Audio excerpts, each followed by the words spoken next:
Bakit nga ba ang hirap ng process sa mga VA agencies pagkatapos ang laki pa ng cut nila? Sagutin natin to with the intention na sana mas maintindihan pa ng nakararami that freelancing, working from home, online jobs is a business. Simulan natin sa pagsagot ng question about cut ng agency. Ang kontrata ng clients ay with the VA agency, hindi dun sa VA na i-assign sa kanila. And if I'm going to be very blunt about my response, more and more clients are trusting VA agencies versus direct hire because a lot of people may skill nga, nakakapasok nga, pero yung behavior or yung personality type is not a good match with what they're looking for. And then kapag ka nangyari na ganon, nag-hire sila directly, tapos hindi at par sa expectations nila, they will then have to again find someone else to replace this person, and that takes a whole lot of time. Paulit-ulit yung nagiging cycle ng mga clients to a point na napapagod na sila and it's no longer worth their time.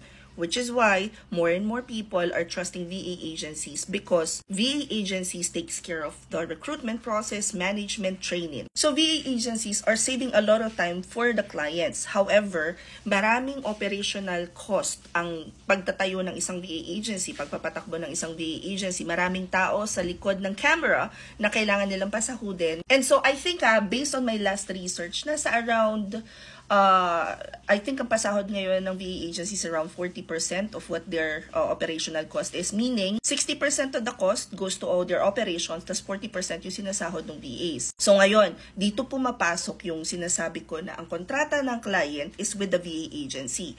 Ikaw as an applicant, ang contract mo naman is with the VA agency, hindi direct with the clients.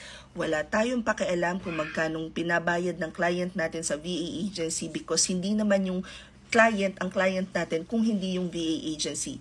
Our role as independent contractors sa VA agency is to satisfy and to service yung clients ng VA agency. Pag tayong nalilito dun iba ang direct at iba ang nasa VA agency. Sa VA agency, independent contractors tayo. Parang halimbawa, sa mga BPO, kapag nag-apply ka sa BPO, ang tawag natin dun sa pinakang hinahandle natin na yung sinuservice natin na clients ay account. Pero ang contract natin is with the BPO that we're working with. Hindi directly dun sa halimbawa nag-service ka ng AT&T, hindi directly with AT&T ang usap mo. Ang usap nyo is with the BPO.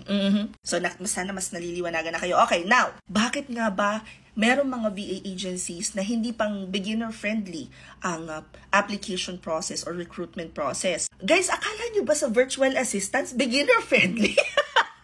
I think we need to first clarify that. Akala nyo ba sa ginagawa ng work ng isang virtual assistant ay madali? Ganire kasi ang nangyayari dyan. May mga clients, iba't ibang line of business ng clients, industries, may iba-iba yung requirements. May mga clients na nagre-require ng psychometric testing. Meron naman madali-dali, kumbaga role-specific na lang yung assessment na gusto nila. Gusto naman ng ibang clients, may mga cognitive ability test pa na nakikita. Para lang to save time, para mas maging efficient yung recruitment process ng VA agencies. Kino-compile na nila ano yung mga karaniwang hinihingi sa atin ng clients. Sige, pagka mag-recruitment tayo, mag-fill tayo ng role, pakuha na natin lahat. In case lang na hindi mag-work dito sa client na ang hinihingi halimbawa ay cognitive ability test. Halimbawa naman, personality assessment ang gusto, at least meron na tayo. Lilinawin ko lang po na ang freelancing ay hindi talaga beginner-friendly. Ito ay para dun sa mga tao na handa ng makipagdigmaan ng utak. So if you expect na ang papasukin ninyo ay beginner-friendly, may spoon feeding na nagaganap, probably hindi pa po para sa inyo ang freelancing. Kasi baka mamaya pagka ang pinakuha na sa inyo is situational judgment test, baka lalo tayong tumambling yan. Isa pa, halimbawa pumasa ka dun sa ibang klase ng assessment, pero pagdating sa cultural fit or behavioral test, hindi ka fit dun sa client, hindi ka pa rin mamamatch. Now imagine tanggalin natin sa equation ang VA agency. Direct ka sa client. A lot of people are saying, mas madali sa client kasi i-interviewin ka lang yan. Meron talagang mga ganun, but not all the time. Believe it or not, guys, global standard yung mga assessment na nakikita ko na pinapatik ng VA agencies. So, uulitin ko lang.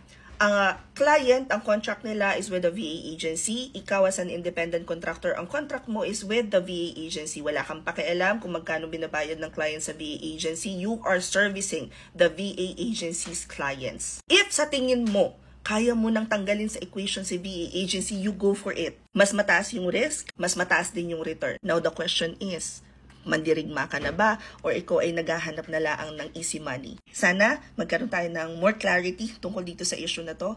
Comment any questions you guys have about working from home. Follow for more work from home chismis. Bye! Pinadadagdag ni Papski, pinararating niya sa lahat. Ipopost ko na talaga yung video. Okay, so ano? Hindi charitable institution ang mga VA. Hindi charitable institution daw ang mga VA agency. They are also a business. They are also running a business. So, kailangan nila yung cut nila.